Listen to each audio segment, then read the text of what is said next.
Why, hello. Midway Piper here. I hope all is going well. It is another beautiful day.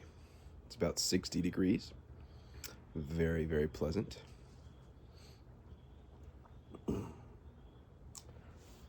Housekeeping. Morgan Bones Mini Lumberman. Darkening up nicely. And in it, Country Squire's figgy pudding. This is from last year still. I bought 2 ounces last year and I still have most of it left. It's not bad by any means. Pretty good stuff. But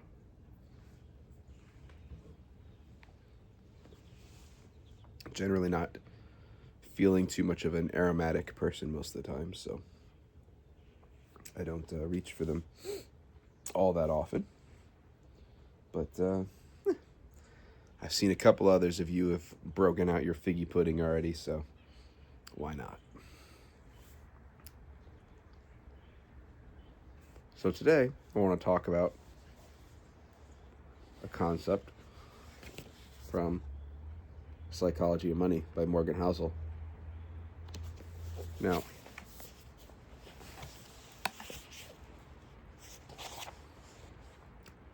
if you're not interested in the money topic, totally get it.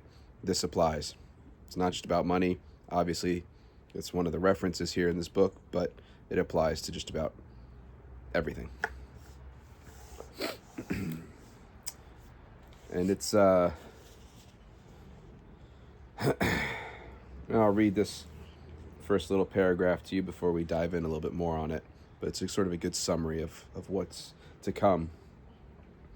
Everyone has their own unique experience with how the world works, and what you've experienced is more compelling than what you learned secondhand. So all of us, you, me, everyone, go through life anchored to a set of views about how money works, or anything works really, that vary wildly from person to person. What seems crazy to you might make sense to me.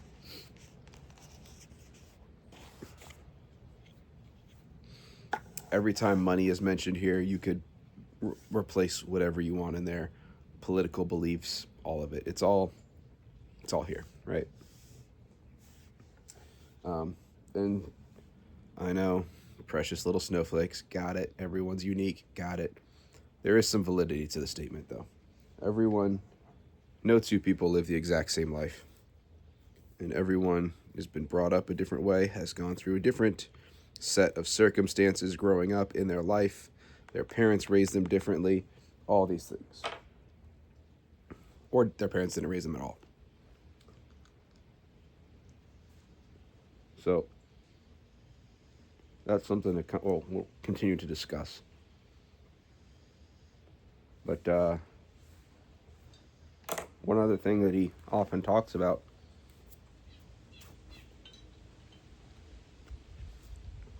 maybe a cousin of his or something. If you watch any interviews with him, he normally mentions something about it. There's a saying in the foster care system that every behavior makes sense with enough knowledge. Something to those lines. That if you learn enough about an individual person, even the most ridiculous behaviors like constantly starting fights, making horrible life choices, those things will start to make more sense when you learn more about the person and their background and what they've been through.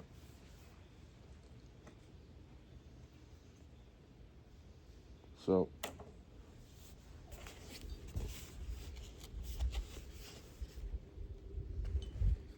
a person who grew up in poverty thinks about risk and reward in ways the child of a wealthy banker cannot fathom if he tried. The person who grew up when inflation was high experienced something the person who grew up in stable prices never had to. The stockbroker who lost everything during the Great Depression experienced something the tech worker basking in the glory of the late 1990s couldn't imagine. The Australian who hasn't seen a recession in 30 years has experienced something no American ever has. On one hand, the list of experiences is endless. You know stuff about money that I don't, and vice versa. You go through life with different goals, beliefs, forecasts than I do. It's not because one of us is smarter than the other, has better information. It's because we've had different lives shaped by different and equally persuasive experiences. Your personal experiences make up maybe 0.00001% of what's happened in the world, but maybe 80% of how you think about how the world works. So, equally smart people can disagree about how and why recessions happen, how you should invest your money, what you should prioritize, and how much risk you should take on, and so forth.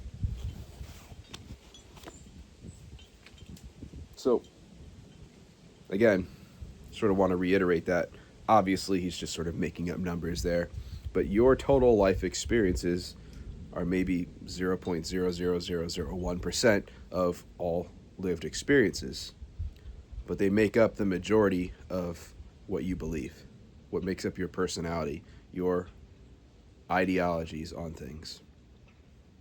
It's a huge discrepancy, isn't it?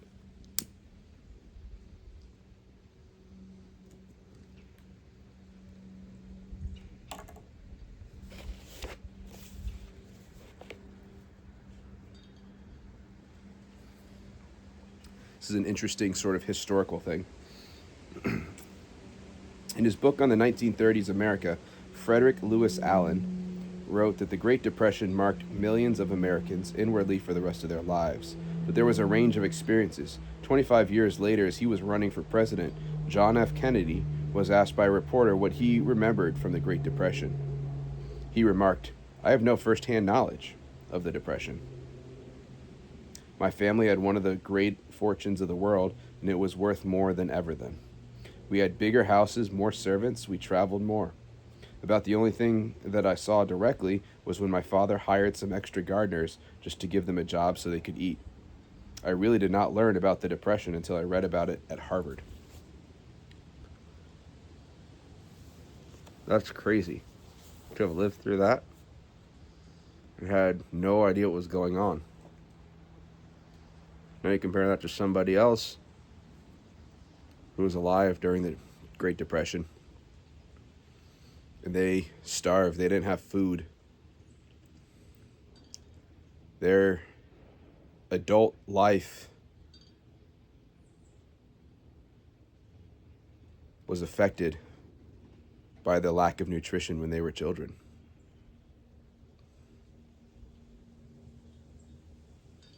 The lifelong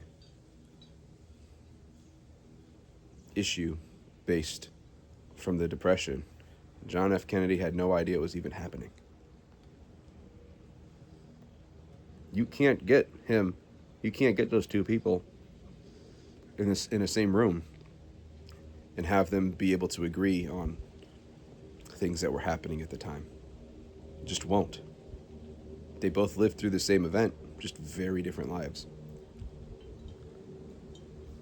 Keeping that in mind, when you get into an argument, a discussion with somebody, and you're like, how could you think this way? Think about that. You don't know what they've been through. No idea.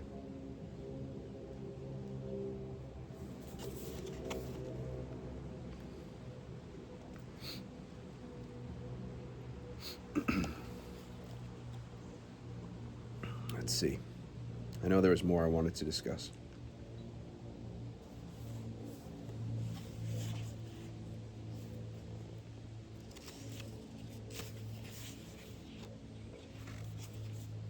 Let's see.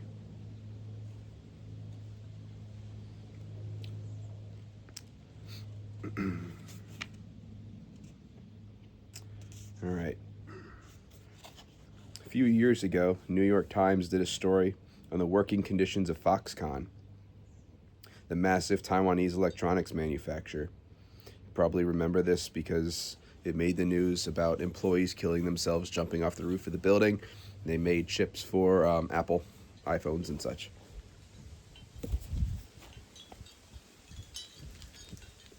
The conditions are atrocious.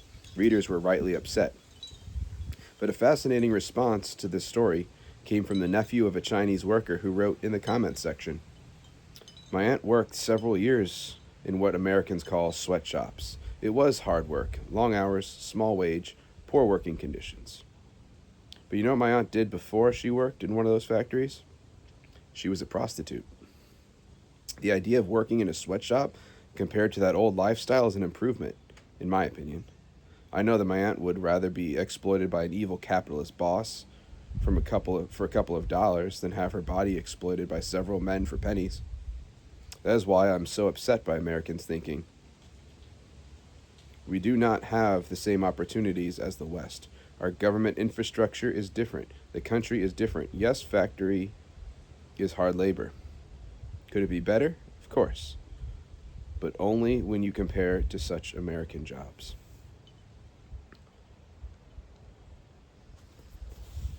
Morgan Housel goes on to write, I don't know what to make of this. Part of me wants to argue fiercely. Part of me wants to understand. But mostly it's an example of how different experiences can lead to vastly different views within topics that one side intuitively thinks should be black and white.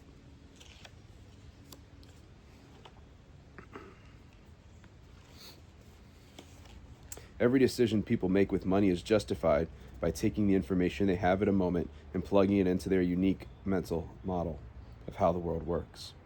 Those people can be misinformed. They have incomplete information. They can be bad at math. They can be persuaded by a rotten market. They have no idea what they're doing. They can misjudge the consequences of their actions. But every financial decision a person makes sense to them in that moment and checks the box they need to check. They tell themselves a story about what they're doing and why they're doing it, and that story has been shaped by their own unique experiences.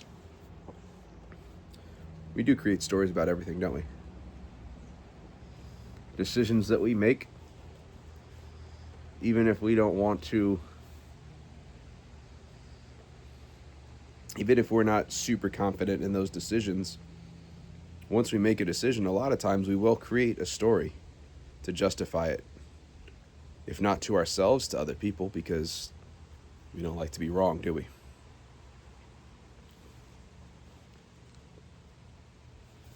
We'll end off with one final idea here.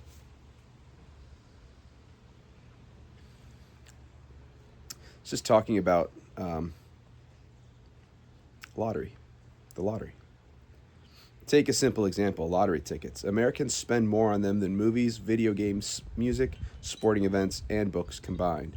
And who buys them? Mostly poor people. The lowest income households in the U.S. on average spend $412 a year on lotto tickets, 4 times the amount of those in the highest income groups. 40% of Americans cannot come up with $400 in an emergency, which is to say, those buying $400 in lottery tickets are by and large the same people who say they couldn't come up with $400 in an emergency. They are blowing their safety nets on something with a 1 in a million chance of hitting it big. 1 in millions, sorry. That seems crazy to me. It probably seems crazy to you too. But I'm not in the lowest income group. You're likely not either. So it's hard for many of us to intuitively grasp the subconscious reasoning of low-income lottery ticket buyers. But strain a little, and you can imagine it going something like this. We live paycheck to paycheck, and saving seems out of reach. Our prospects for much higher wages seem out of reach. We can't afford nice vacations, new cars, health insurance, or homes in safe neighborhoods. We can't put our kids through college without crippling debt. Most of the stuff you people who read finance books either have now or have a good chance of getting, we don't. Buying a lottery ticket is the only time in our lives we can hold a tangible dream of getting the good stuff that you already have and take for granted. We are paying for a dream, and you cannot understand that because you are already living a dream. That's why we buy more tickets than you do. You don't have to agree with the reasoning. Buying lotto tickets when you're broke is still a bad idea, but I can kind of understand why lotto ticket sales persist. And that idea, what you're doing, seems crazy, but I kind of understand why you're doing it, uncovers a root of many of our financial decisions, or just decisions in general. Few people make financial decisions purely with a spreadsheet. They make them at the dinner table or in the company meeting, places where personal history your own unique view of the world, ego, pride, marketing, and odd incentives are scrambled together into a narrative that works for you.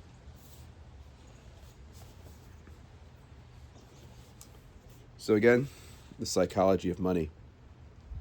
And again, it's so much more than just money. Many of the decisions we make, social media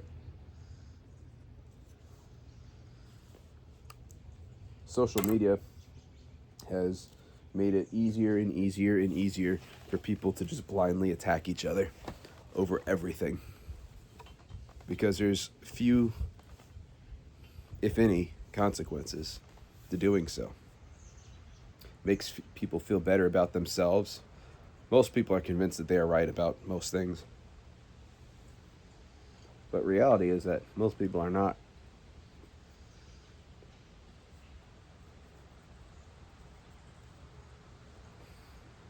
In fact, I would dare say that most people are busy attacking each other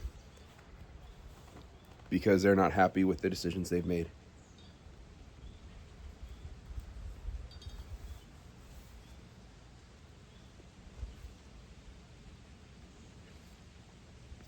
Not too long ago, on Facebook, a group I follow,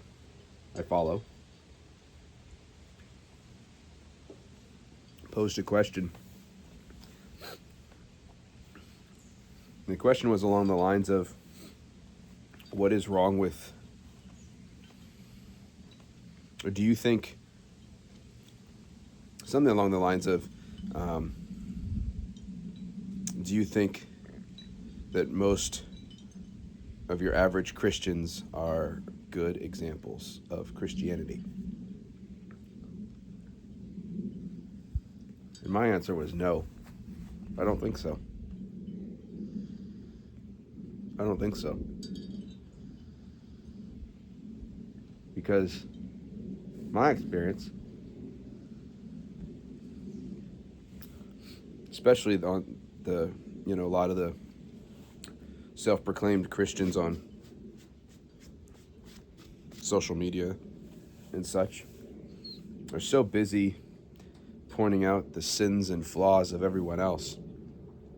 And that's their Christianity. Pointing out how wrong everyone else is. Instead of being a good example of what a Christian should be.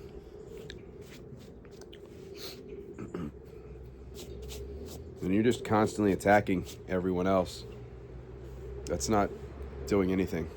It's not helpful. Be helpful.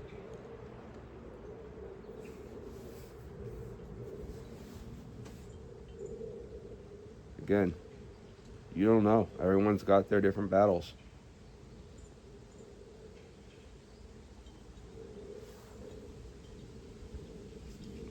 If you've been through an experience and you've come out the other end of it, you're in a better place. Good for you. Help people who are in a similar place. That's what you could do. Don't go attacking people because it makes you feel better about yourself.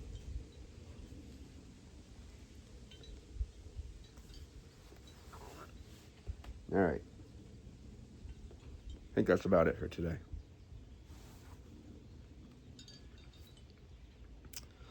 Hope you got something out of this.